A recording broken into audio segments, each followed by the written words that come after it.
तुलसीदास जी द्वारा रचित दोहावली के 6वें दोहे को पढ़ेंगे।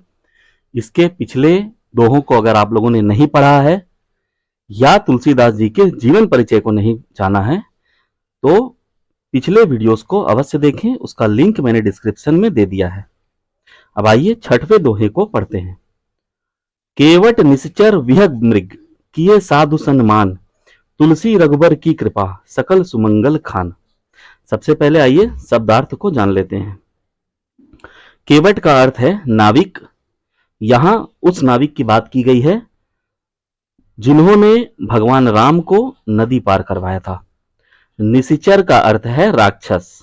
विहग पक्षी को कहा जाता है और मृग का अर्थ है हिरण। सन्मान का अर्थ हुआ सम्मान। साधु सन्मान का अर्थ हुआ साधुओं का सम्मान, संतों का सम्मान। रघुबर रघुवंश में जन्मे श्री राम को कहा गया है। सकल का अर्थ है समस्त। सुमंगल अर्थात शुभ। खान अर्थात खान या भंडार।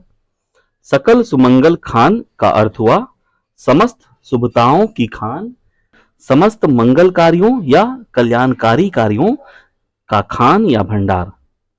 अब आइए इस दोहे के अर्थ को समझते हैं। यह दोहा गोस्वामी तुलसीदास जी की राम कृपा पर गहरी आस्था को दर्शाता है।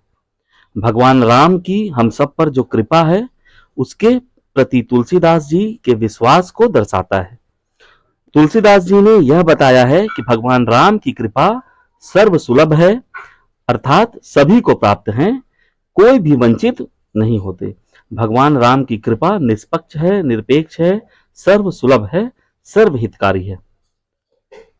भगवान राम की कृपा से सबका हित होता है, सबका मंगल होता है।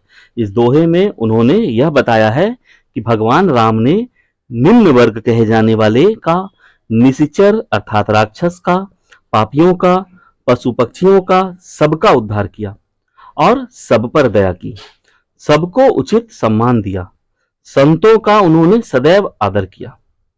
केवट निशिचर विहग मृग किए साधु सन्मान। केवट जो एक सामान्य नाविक थे जिसने निस्वार्थ सेवा भाव से भगवान के चरण धोकर उन्हें गंगा पार कराया था। श्री राम ने उसका हृदय देखा, उसकी भक्ति देखी और उसे प्रेम और सम्मान दिया। निशिचर अर्थात राक्षस, यहां विभीषण के बारे में कहा गया है, जो राक्षस होते हुए भी भगवान राम की शरण में आए और राम ने न उनकी जाति देखी न कुल देखा, केवल उसकी भक्ति को देखकर लंका का राजा बना दिया। विहग, विहग का अर्थ होता है पक्षी। यहां जटायु की बात की गई है। जटायु ने सीता की रक्षा में अपने प्राण गंवा दिए। श्री राम ने उसे पिता तुल्य सम्मान दिया, अपने हाथों से उनका अंतिम संस्कार किया। ऐसा उदाहरण पाना दुर्लभ है। मृग अर्थात हिरण।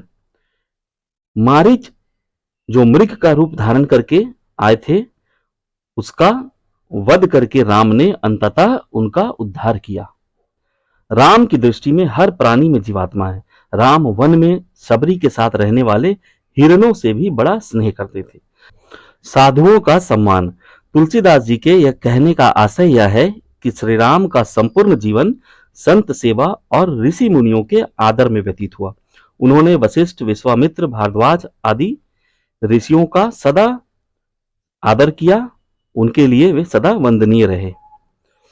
तुलसी रघुबर की कृपा सकल सुमंगल खान। तुलसीदास जी कहते हैं कि भगवान श्री राम की कृपा ही संसार के सभी शुभ और कल्याण का मूल स्रोत है। सभी मंगल और कल्याणकारी कार्यों के मूल में भगवान श्री राम की ही कृपा है। राम की कृपा सभी प्रकार के शुभताओं का भंडार है, खान है। अब आइए इस दोहे के विशेष की बात करते हैं। भाषा इसकी ब्रज भाषा है। अलंकार की अगर बात करें तो इसमें अनुप्रास अलंकार का सुंदर प्रयोग हुआ है।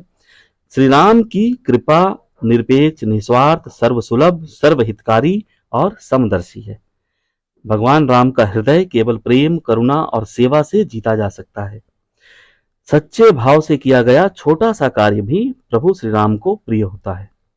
भगवान की कृपा पाने के लिए कुल, जाति, रूप, योग्यता की आवश्यकता नहीं, केवल भक्ति और श्रद्धा चाहिए। अगर आपको इस दोहे में कोई बात न समझ में आई हो तो आप कमेंट करके अवश्य पूछ सकते हैं। धन्यवाद।